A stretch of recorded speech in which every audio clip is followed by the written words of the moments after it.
तो national institute of virology ने कोविड-19 के एक नए वेरिएंट B.1.1.28.2 का पता लगाया है।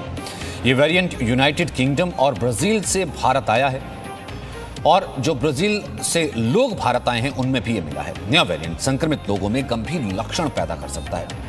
NIV के पैथोलॉजिस्ट की जांच में यह पता लगा है कि यह वेरिएंट गंभीर रूप से बीमार करता है। स्टडी में वेरिएंट के खिलाफ वैक्सीन असरदार है या नहीं, इसके लिए स्क्रीनिंग की जरूरत बताई गई है। डेल्टा के बाद एक और डेडली वेरिएंट ये मिला है और कोरोना ने फिर रूप बदला है। तो कोरोना वायरस लगातार अपना रूप बदलकर और खतरनाक हो रहा है। आए दिन इसको नए वेरिएंट सामने आ रहे हैं। अब इसका एक और खतरनाक वेरिएंट भारत में मिला है। ये कितना खतरनाक है, इससे संक्रमित होने के 7 दिन के भीतर ही मरीज का वजन कम हो सकता है। पहले वेरिएंट ब्राजील में मिला था, वहां से इसके एक ही वेरिएंट के भारत आने की पुष्टि की गई थी। हालांकि अब वैज्ञानिकों का कहना है कि ब्राजील से कोरोना वायरस के 2 वेरिएंट भारत आए हैं। दूसरे वेरिएंट का नाम B.1.1.28.2 है। मीडिया रिपोर्ट्स के मुताबिक वैज्ञानिकों ने इस वेरिएंट का परीक्षण एक चूहे पर किया। इसके परिणाम चौंकाने वाले थे। वैज्ञानिकों को पता चला कि संक्रमित होने के तुरंत बाद ही 7 दिन के अंदर ही इसकी पहचान की जा सकती है। ये इतना खतरनाक है कि मरीज के शरीर का वजन 7 दिन के अंदर ही कम हो सकता है। इसके साथ ही डेल्टा वेरिएंट की तरह ही ये भी एंटीबॉडी क्षमता को कम कर सकता है। पुणे के नेशनल इंस्टीट्यूट ऑफ वायरोलॉजी के वैज्ञानिकों ने बताया है कि ये वेरिएंट विदेश से आए 2 लोगों में मिला है। इस वेरिएंट की जीनोम सीक्वेंसिंग की गई है, फिर परीक्षण किया गया। फिलहाल अभी भारत में इसके बहुत अधिक मामले नहीं हैं, जबकि डेल्टा वेरिएंट सबसे ज्यादा मिल रहा है।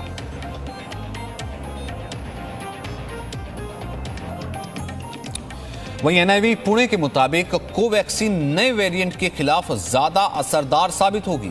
वैक्सीन की 2 डोसेज से एंटीबॉडीज बनती हैं। वैक्सीन से बनी एंटीबॉडीज नए वेरिएंट पर भी कारगर है। ये national institute of virology Pune के मुताबिक वैक्सीन ये जो नई बनी है वो एंटीबॉडीज क्रिएट करती है। ये नई एंटीबॉडीज नए वेरिएंट पर अच्छे से कारगर है, अच्छे से काम करती है।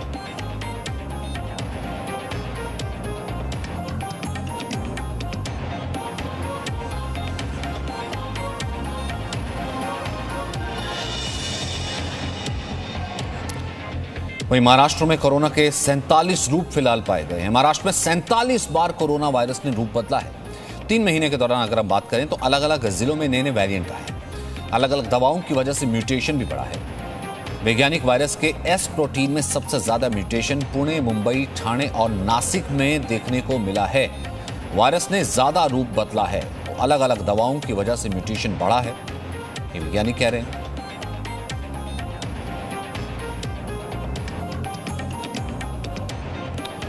पूजा मक्कड़ इस वक्त हमारे साथ मौजूद हैं और साथ ही साथ मेघा भी हमारे साथ मुंबई से मौजूद हैं। पूजा, ये जो नया वेरिएंट आया है जो कि कहा जा रहा है कि डेल्टा से ज्यादा खतरनाक हो सकता है, फिलहाल केसेस तो इसके कम हैं, 2 केसेस हैं। कह रहे कि जो ब्राजील से आया है जो एक व्यक्ति, उसमें ये केस पाया गया है। ये वेरिएंट है क्या, इसका क्या परीक्षण किया गया, क्या डिटेल है? देखिए सचिन, सबसे पहले तो ये वेरिएंट कोई नया वेरिएंट नहीं है। ये जो 4 वेरिएंट ऑफ कंसर्न दुनिया भर में पाए जाते हैं, जिसमें एक यूके का है, एक ब्राजील का है, एक साउथ अफ्रीका का है और चौथा भारत का, जिसे अब डेल्टा वेरिएंट कहा जा रहा है, उसी में से एक वेरिएंट है। ब्राजील से आया हुआ वेरिएंट है, काफी पुराना वेरिएंट है।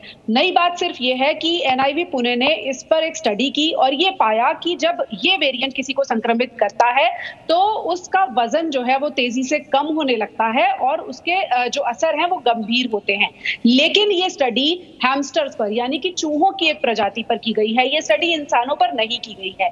NIV पुणे से जब हमने बात की तो उनका कहना था कि ब्राजील का जो वेरिएंट है वो भारत में इतना ज्यादा पाया ही नहीं गया, वो केवल 2 मरीजों में पाया गया। इसीलिए भारत में इससे होने वाले खतरे फिलहाल ना के बराबर हैं।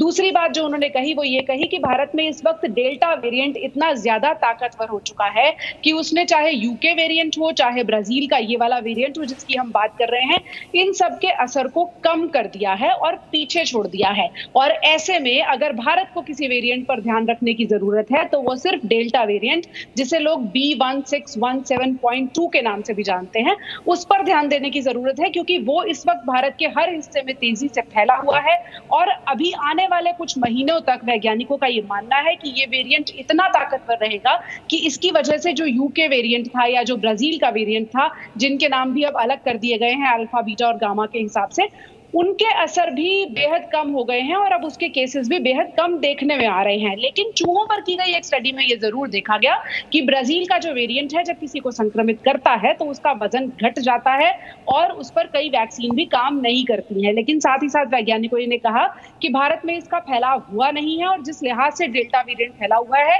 इस वक्त कोई भी और वेरिएंट फैलेगा इसकी संभावना बहुत कम है।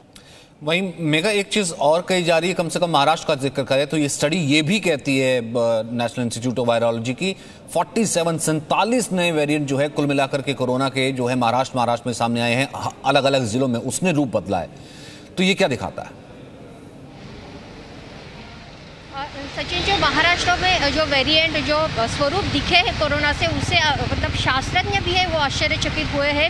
नवंबर 2020 से मार्च 2021 तक 733 मतलब 733 लोगों का जो कोरोना बाधित लोग थे उनसे नमूने लिए गए और उसमें 47 अलग अलग स्वरूप सामने आए, जिससे दुनिया भर के शास्त्रज्ञ आश्चर्यचकित हुए।